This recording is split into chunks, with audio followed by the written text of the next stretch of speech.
What is up, conscious monkeys? Welcome to another episode of Catch Up with Clayton. And as always, I'm your host, Clayton.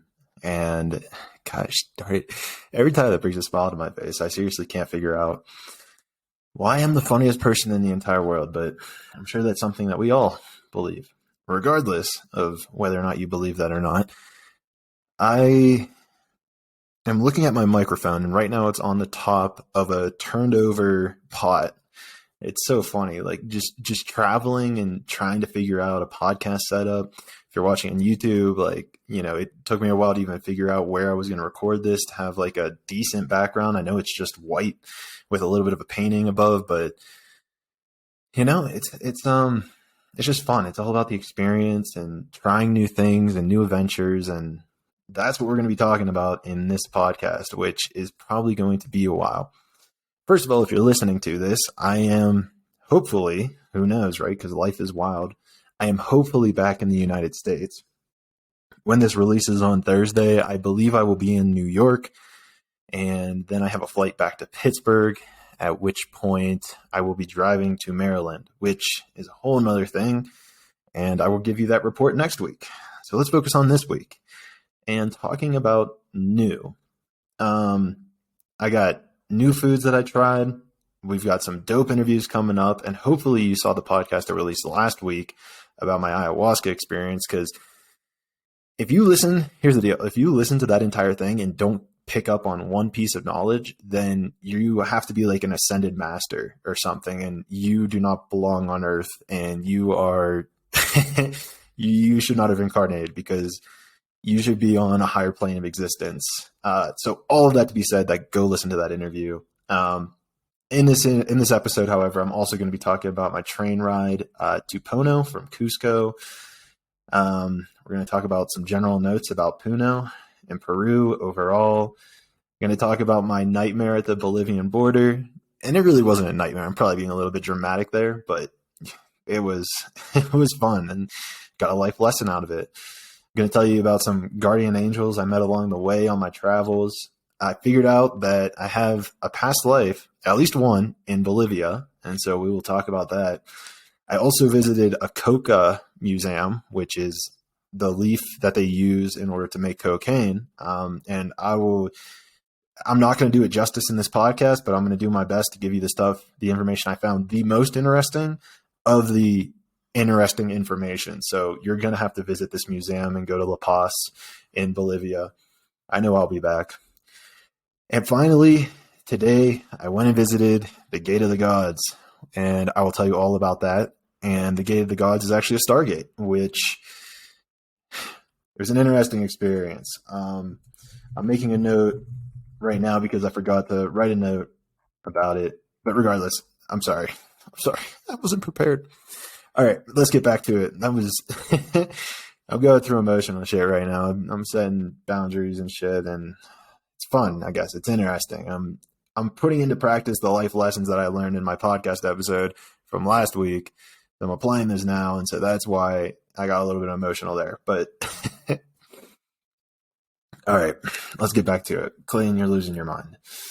All right, start off the new foods that I've eaten, and this might gross out some people, but I'm all for the adventure. If people say that it's something to try, it's something to try. In the past, I'm trying to think of it now, but in the past I've had scorpion and something else. I think that might be the most extreme thing that I've eaten, and I don't know, it wasn't that bad. It was just like crunchy cardboard. But let's get on with it. The other weird stuff, quote unquote weird. I did try alpaca for the first time, which kind of reminded me of like a beef tenderloin. It wasn't really anything crazy, let's say. It kind of just tasted like beef. It wasn't wild.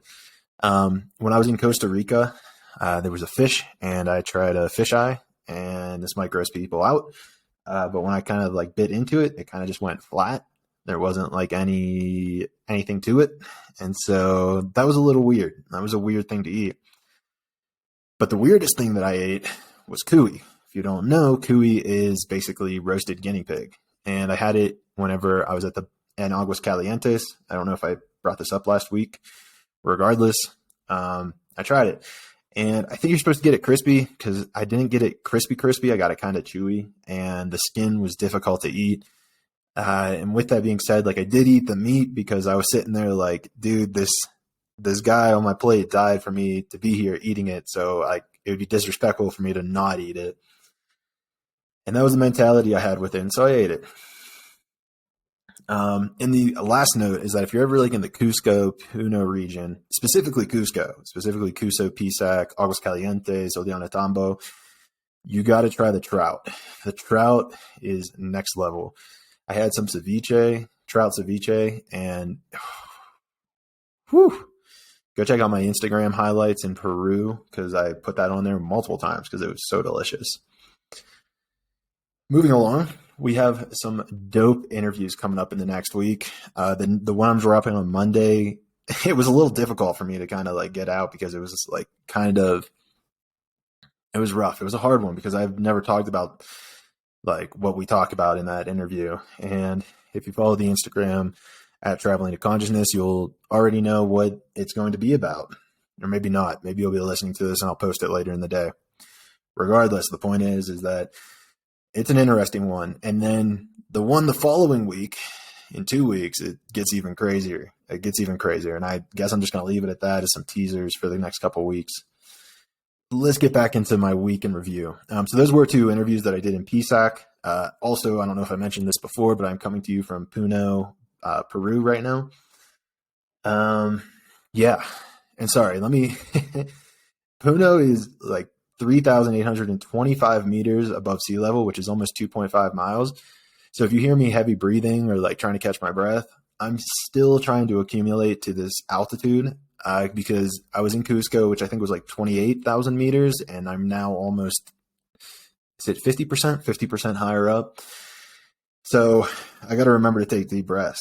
You know, you got to give yourself like 12 to 24 hours to adjust. And I guess I still haven't fully adjusted. I don't know.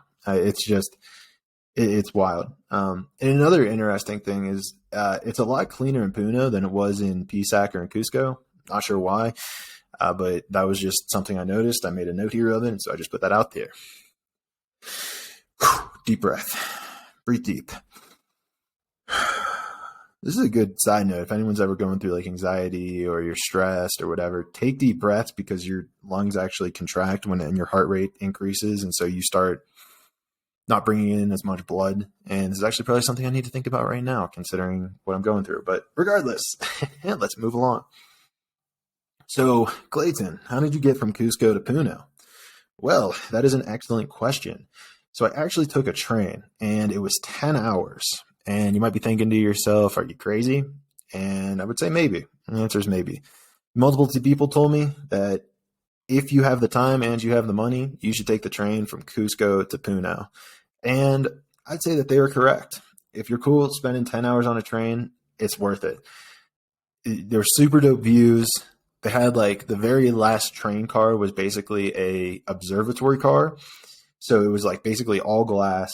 I mean, of course, like some barriers and whatnot, but basically glass. So you could see the whole surrounding 360 view of where you were going through. The mountains are incredible. It's a beautiful, beautiful train ride. They had dancing. They had some like shows that they put on. I personally, it seemed a little bit more romantic in my opinion. And so by doing it solo, I was treating myself, you know, but generally speaking, I probably wouldn't do it again solo just because it was a good first time experience, but I'll probably take a plane if I do that trip solo again. But if my significant other of the future is listening, then let's do it. Here's some general Peru notes. General notes about Peru. Number 1, their Spanish is different, and they also have different dialects. I think they have 3 different languages in the region. So you need to at least have basic Spanish understanding. You don't need to. I don't want to say should either. You can totally make it without any Spanish. You're just going to have to use a translator the whole time because nobody speaks English here. And it's pretty cool because it's helped me work on my Spanish. And I think I've made quite a few strides and bounds. So conversational, I don't know if I could fully say I'm conversational in Spanish at this point. But It's cool. I feel like I'm pushing the limit of trilingual. I don't know what constitutes that because I am, for those who don't know, a conversational in Portuguese, Brazilian Portuguese at that. And excuse me. And yeah, so I don't know at what point you become what point you're allowed to say you're bilingual or trilingual. I feel like I can have in Spanish, I can basically get around, figure out the basics, get the general idea of what people are talking about. So to me, I guess I'm going to consider myself trilingual. If you feel like I'm not, I'm down to have that conversation because I don't know what the official, air quotes, declaration of being bilingual or trilingual is. But regardless, yeah, I highly suggest you speak Spanish. I sat next to a guy who said he also spoke Aymara. And so that actually was what sent me down this rabbit hole of realizing that they spoke different languages. And in Peru, they actually speak over 50 different languages, and that blew me away. Now, if you include dialects, that number jumps up to 72, which is bonkers in my opinion. And so talking with this guy, it was hard to understand because I'm speaking Spanish. I think he was saying Spanish words. My Spanish wasn't perfect, but I was kind of figuring it out. I was basically repeating back to him what I thought he meant, and it was cool. And whenever you are in another country trying to speak their language, they want to help you more because the average American, the average person doesn't do that. They just expect them to speak English. So that's a huge, huge bonus tip. If you find yourself in another country, at least learn the basics like, hi, how are you? What's your name? Where are you from? I need this. I want this. How do you say that? Honestly, you could probably figure out about 10 phrases and get by pretty easily because people will help you out from there. So this guy that I met was actually in a van to De Seguidera. I think I pronounced that correct. It's basically the city that's on the border of Bolivia and Peru. And another side note for Peru, if you're traveling, it's a little difficult to travel because you don't just get in an Uber and it takes you one place. You kind of have to jump in multiple different cars to get somewhere. And I'm not sure if I touched on this in the last episode. I probably did. But with PSAC, to get to Aguascalientes, I needed to take a moto, which is a 3-wheel car, to downtown PSAC, take a cab from PSAC to Cusco, then get into a different taxi from Cusco to Poroy, where in Poroy, then I got my train to Aguascalientes. And that happened again here in Puno, where you kind of have to be able to just get into these different cars and just be like, are you going this way? Are you going that way? And it's funny because you'll even say to them hey, I'm going to Puno, and they'll take you halfway, and then you have to figure out a different way to get there. And so this is why you got to kind of work on your Spanish. If you're here, high pressure situation, make sure you're going where you want to go. My nightmare at the Bolivian border. I'll shoot you guys straight. I kind of don't want to talk about it because it's going to bring up a lot of anxiety. And even by listening, you might pick up and feel that anxiety. So with that being said, let's set the intention now to not take on any anxiety as we listen to this story of the Bolivian border. Okay, cool. So just say that to yourself. I do not wish to bring on any anxiety. I am good to sympathize with Clayton, but I do not wish to take on the anxiety of this story. Whew. All right, cool. Now that we got that out of the way.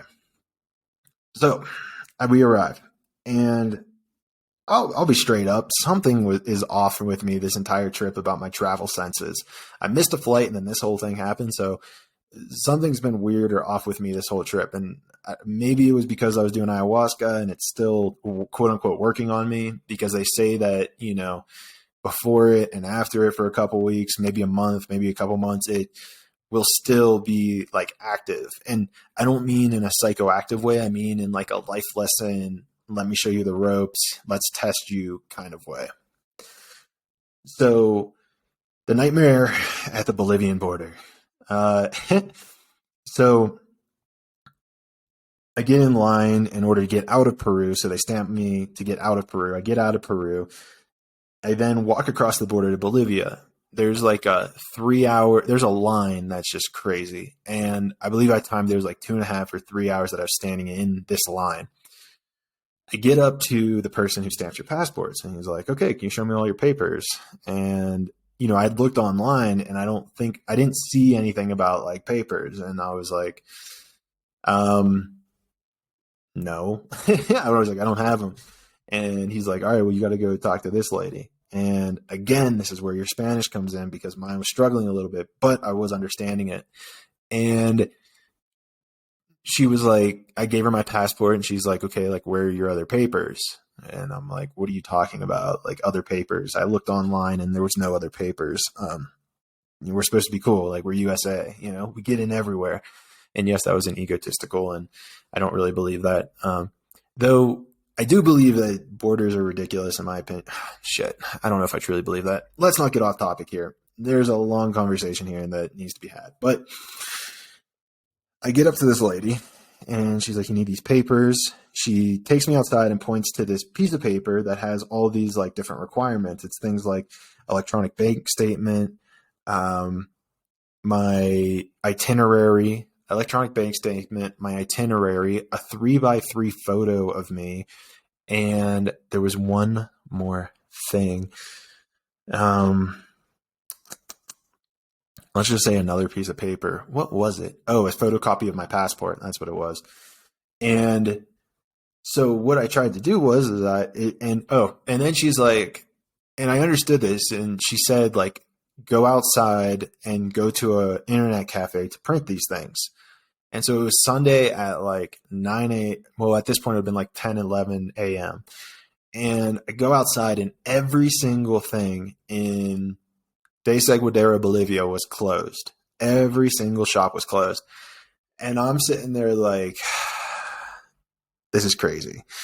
I start getting in my mind, like, maybe I'm not supposed to go to Bolivia. Maybe this isn't what I'm supposed to do. And it was weird because there was like this little jolt that came into me. It was like, no, like, persevere. You're going to be able to do it. I was like, all right, cool. I'm going to listen to that.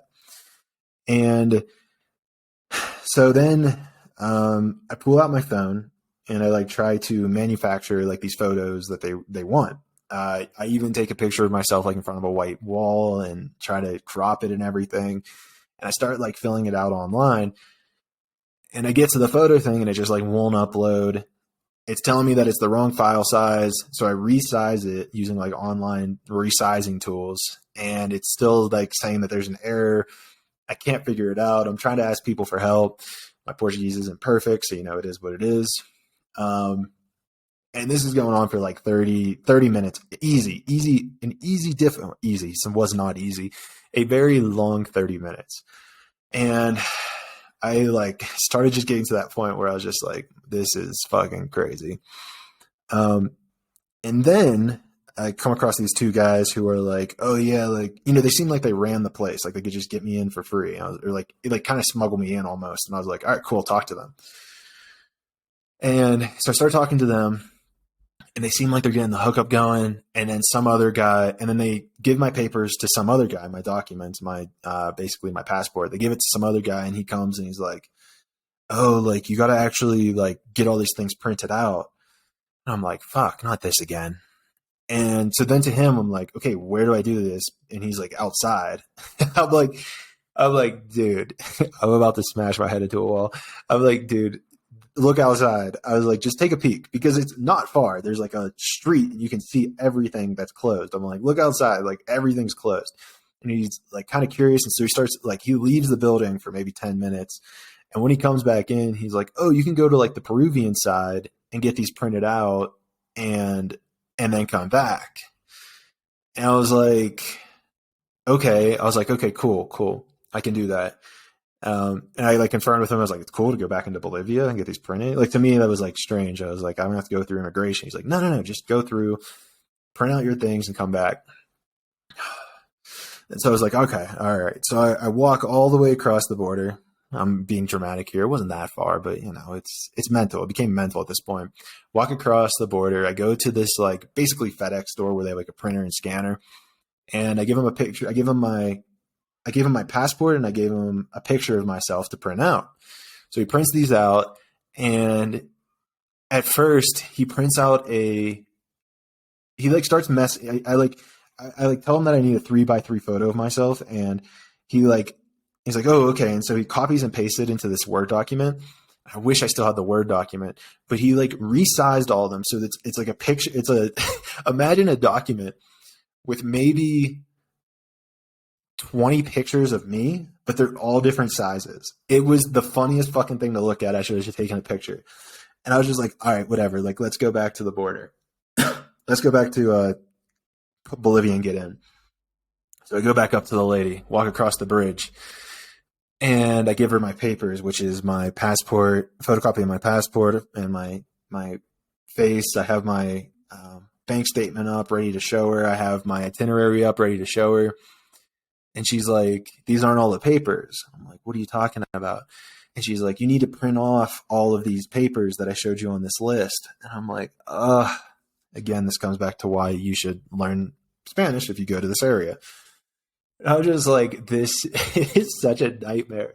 I was like, this has to be the biggest nightmare in my entire life. And and so I take a screenshot of my bank statement. I take a screenshot of my itinerary, which was just one night, mind you. I'm going there for one night, go all the way back to Peru. I give the pictures to the dude to print out. He prints them out.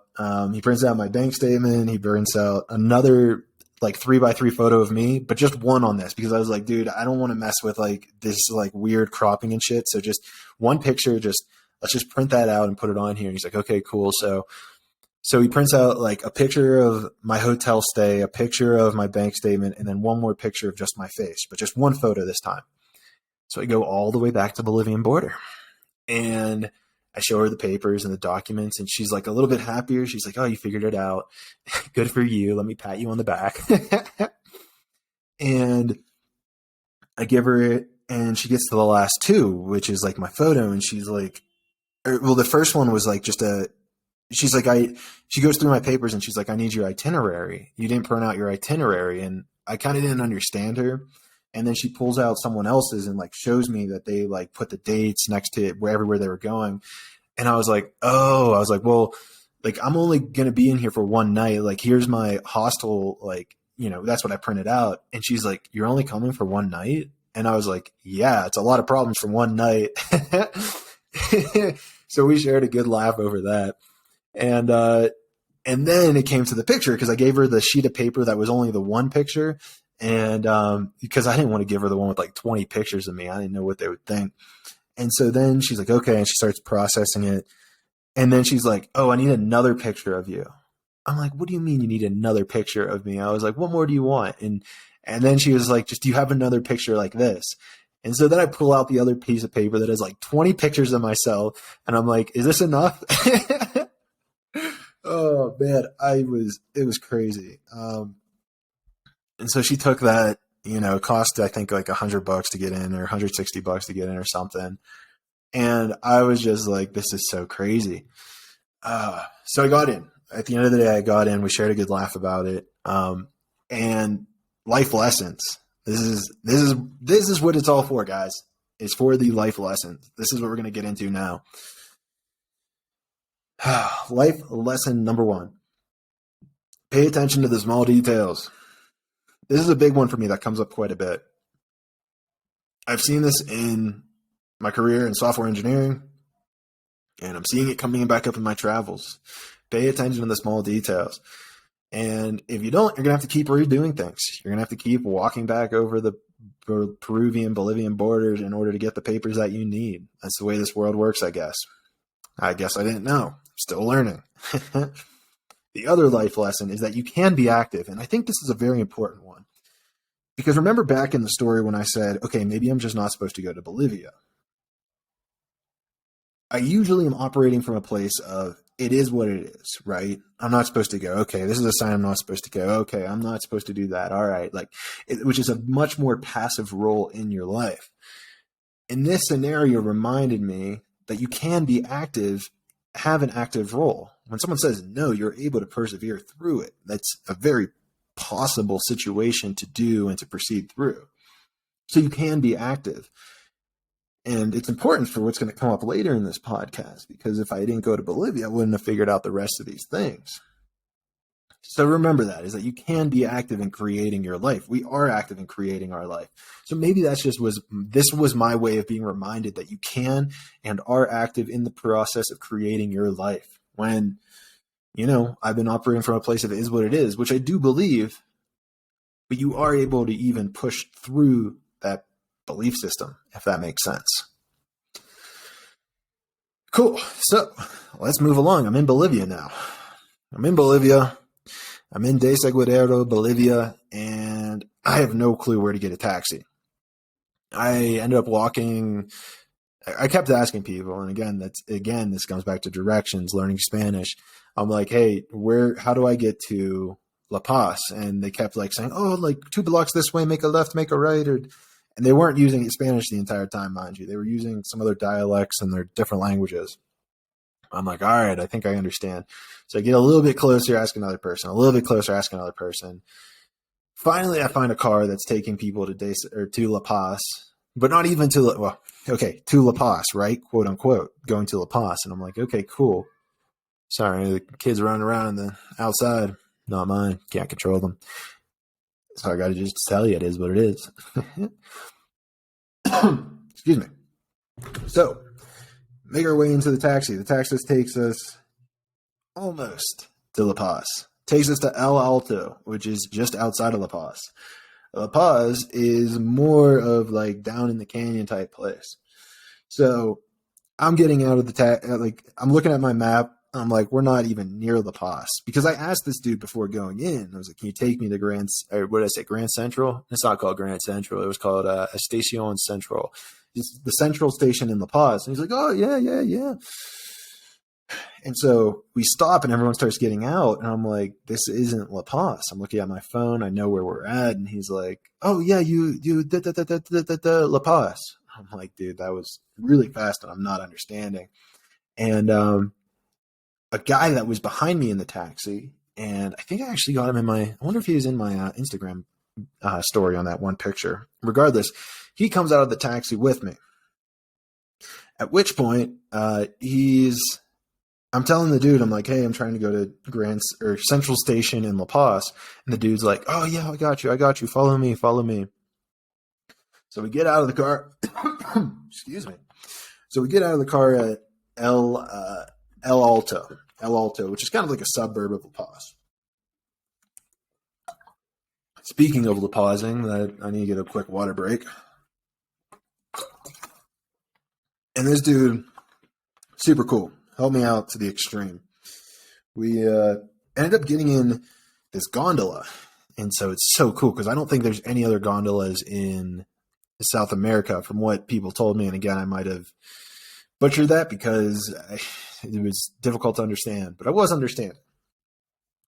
And so he takes me into kind of this like gondola, and we go up in the gondola and then we go down, and it was so freaking beautiful, guys. Like, if you have a second, go onto my Instagram story and click on the highlight, which for Bolivia, because it'll show you the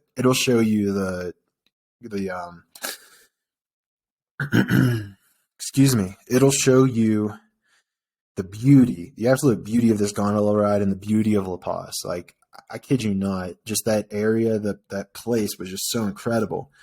And this dude who was helping me out, his name was Hayu, which I found so funny because I started this trip in Hayu, Costa Rica. That was the first place I went to with James and Chris way back when. It was so wild. And so I found that hilarious that his name was Hayu.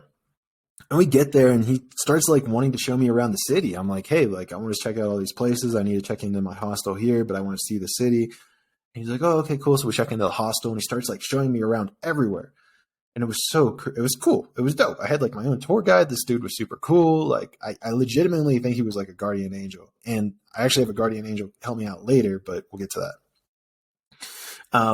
And so as we're walking around, this is where it gets creepy. As we're walking around, I'm like, this is so beautiful. They had incredible architecture. And it was incredible. But it was interesting because the more we were walking around, the more sunk in this like deep knowing and feeling that I had been here before. And now I just thought of that in my head. And as I thought of that, Haku asked me if I liked being here.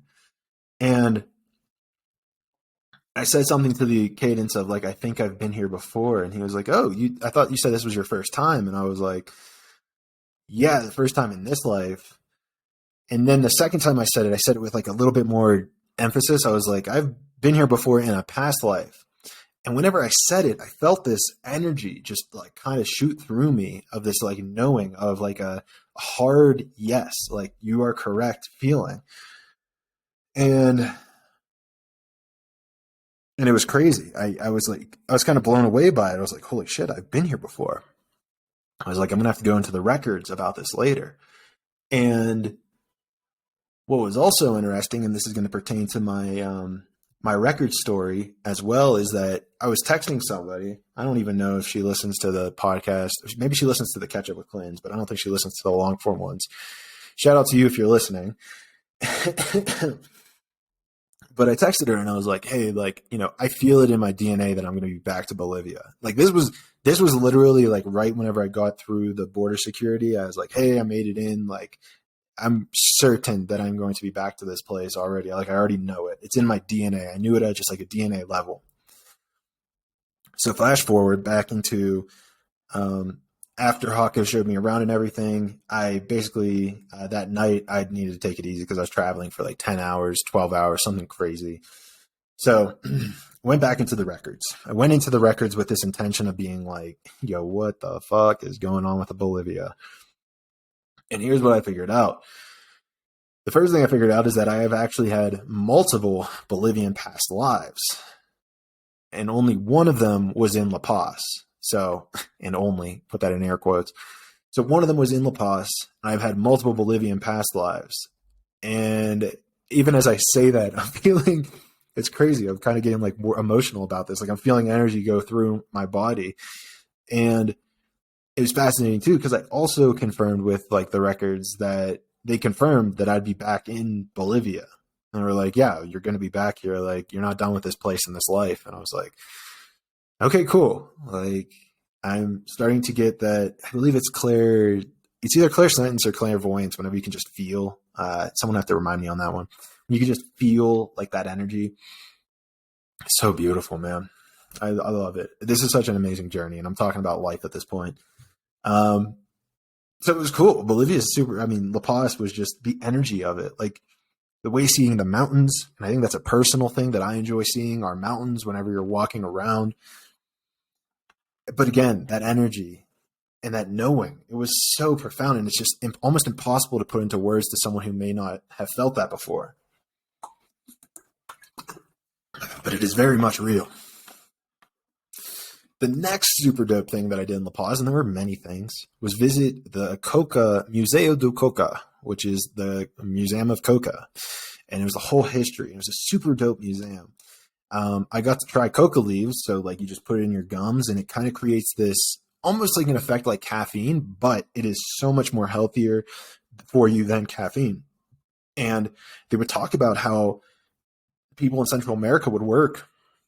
Wait, not Central America, South America, but like Central South America, you know, like the Bolivian, Peruvian region of South America. I think it's really, I guess, where the rainforest touches too, because I knew it was in Brazil as well, and Argentina. So I guess it's really all over South America, or at least it used to be.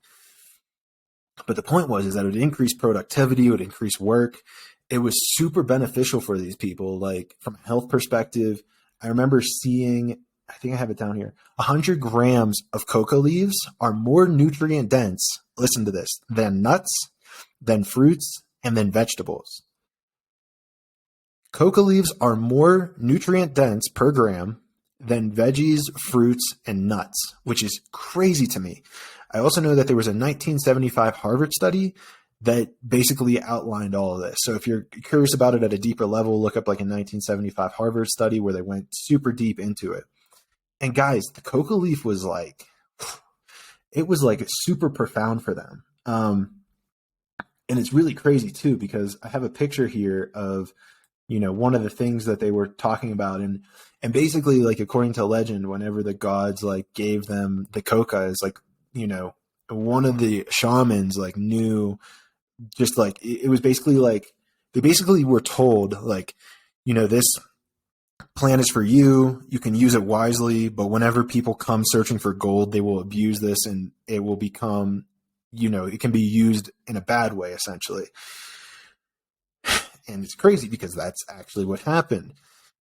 Basically, whenever the Spaniards came and invaded, South America, completely wiping out the indigenous people, they basically said that the coca leaf was a plant from the devil, which is always fucking hilarious to me because it literally says in Genesis that God gave every seed, I'm going to misquote it, but every stick and stem, every seed and plant was like given to humans. So it's always hilarious to me whenever people try to claim that the devil gave you this plant. This plant is from the devil. But but it's really important to note here, like the coca leaf is different than cocaine. There's a process that it goes through to actually make cocaine. And they showed you in the museum, and like, I am probably never going to touch cocaine again because of how destructive they use. Like, they put in hydrogen peroxide. It's like gasoline. People will like stomp on the coca leaves in order to create it. So many terrible things went into this. I actually kind of stopped reading it because I was like getting grossed out by it. But excuse me. You got to go. You'll learn everything there is to learn about the coca leaf, the history of it, the way it's used. And so then now, select groups in Bolivia are actually allowed to produce it, have it. It's kind of controlled. It's a controlled substance, but it's like, it's controlled, but like they allow people, and like there's like a heritage with it and everything. Oh yeah, they were even like using it for spiritual type stuff and like predicting people's fortunes. Wow, I can't talk. I'm getting long here. They were using it to predict other people's futures. That's the word. Wow. See, this is what happens when you become trilingual. You forget your base language words. Kid. The point, though, is that it was just, this leaf was so impactful for their entire city, their civilization, everything. It was beyond amazing. And speaking of the Spanish coming in, this actually relates to what I just experienced today. Was I went to the Gate of the Gods. The Gate of the Gods is basically, well, in short, it's a stargate. It's one of many on this earth. And it's kind of carved into this rock in the side of the mountain. It's pretty cool because of how big it is and beautiful. And so to give some history, and this is where it relates to the Spanish, is that in the late 16th century, in the late 16th century, whenever the Spanish invaded, basically they were going after all the priests because the priests were the people who were connected to the spirit world. And what happened is actually one of the priests, with help of the other priests, like kind of, this is of course according to legend, got to the gate and using a sun, what's it called? Like a sundial or sun token. You have to look it up for me to be more specific. It was like a 7 sun medallion of some sort, or emerald. Went up to the gate, pushed it into it, and this unearthly blue like realm was opened up to him, and it was said that he passed through it and never to be seen again. The idea is that he moved on to the plane of the gods, like the god plane of existence. And where it gets crazy is this, like many other things, were actually lost to the sands of time, because when the Spanish did what they did, a lot of things were never kind of discovered again. So what happened is it wasn't refound until 1996. And why this is important is because of the dude who found it. His name's Jose. I forget his last name, but I'll look it up and put it in the notes. But whenever he found it in 1996, he actually passed out, or at least he almost passed out. And the reason he passed out was because he had seen this door, never hearing about the rumors, never hearing about anything. He had seen this door in his dreams for years, for almost his entire life. And it floored him. He didn't know what to do. He didn't know what to think. He had dreams of this door opening up and there being like a spirit realm on the other side. He also says, though, in his dream that it was like a pink brick, like walkway leading up to the gate. And there were pink statues, and it was just incredible. And so, of course, not sure if you saw my Instagram, but none of those are really there to the day, of course. But he knew unmistakably based on the outline of the door, which is a very basic shape, but he knew instantly that this was it. And his family even confirmed it. They were like, yeah, our son has been crazy obsessed about this dream that he keeps having over and over again. And so in his words, he was truly led to this door, to find this door, and he believes it was a part of his life mission. And I'm truly grateful for him because I got to see it myself, and it was pretty dope. And what was pretty interesting is that I actually sat on a rock in front of it. It's pretty crazy that there's like this, basically this rock you can sit on in front of it, and started meditating. And this is where it gets creepy, so take it or leave it.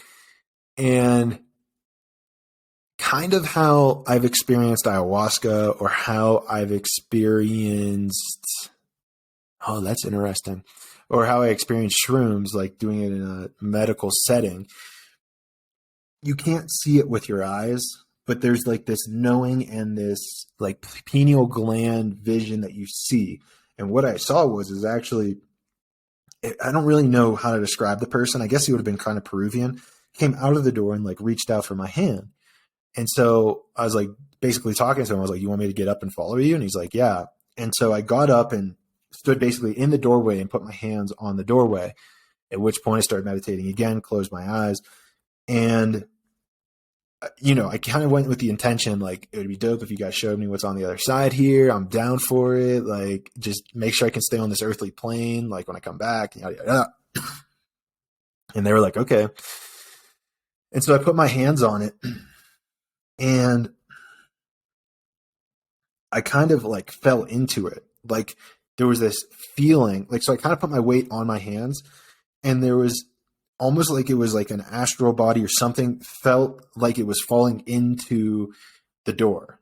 Like it's kind of like if you put your hand on something and it starts to fall down, that's what it felt like. And I kind of snapped out of it whenever I felt that, because it kind of freaked me out a little bit. So whether that was in my head or that actually happened on an astral plane, I'll let you decide. And also another thing to mention is that whenever that dude, I kind of saw that dude come out and, you know, extend his hand for mine, I saw like behind him, the door turned into almost like space. It was like all black, but stars. And there were so many stars, but not enough where it wasn't like just a whiteout. I could tell it was space and there was all these stars. And so, look, I don't know what to tell you. Don't know if you don't know if you believe me. Don't care if you believe me. This is just what I experienced and what happened whenever I meditated.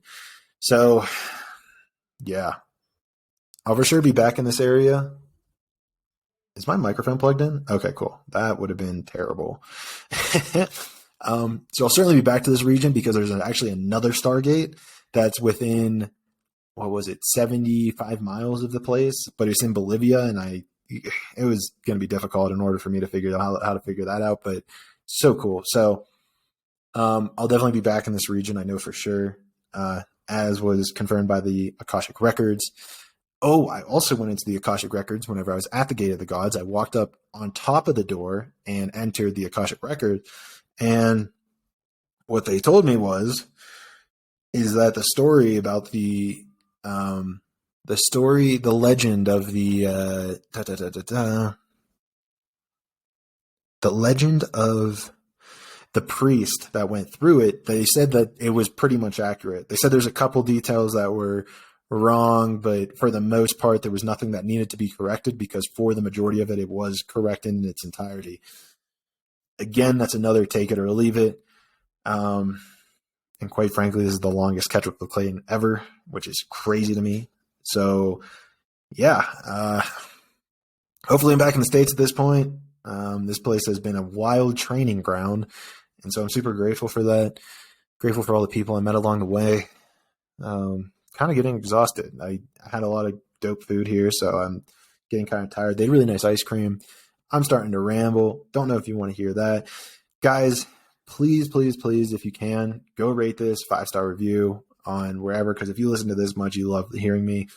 That means more people like you are going to love hearing me. So share it with people. Leave a review on wherever you listen to it. It means the world to me. It helps this reach more people, helps expand more minds. And download the app. I also have an app. I I really don't put a lot of ads into these Catch Up with Claytons because I want people to just take them or leave them. But those are really my plugs. Download my app. Download the Traveling to Consciousness app. Rate 5-star. If you have some, value exchange you want to do, drop me, get on the Patreon. And yeah, if there's some way I could provide more value, I'm always working on it. So I'm going to figure that out as well. But with all that being said, conscious monkeys, I will see you all in the 6th dimension.